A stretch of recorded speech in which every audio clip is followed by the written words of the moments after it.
こんにちは、唐揚げです。今最寄りの河川敷に来ました。焚き火チェアリングっていうことで、今日は夜中は雨が降っちゃうっていうことでデイキャンピングというか、テントやタープを持ってこないで、チェアリングで焚き火だけしようかなと思ってやってきました。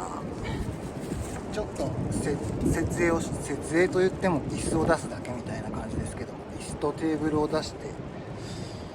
焚き火台を用意してみます。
はい、ざっとこんな感じです。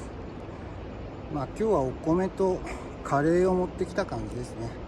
近所のスーパーでちょっとしたものを買ってもいいなと思いつつ、めぼしいものが見当たらなかったので、もう普通にお米だけ炊いてカレーを食べる、レトルトカレーを食べる、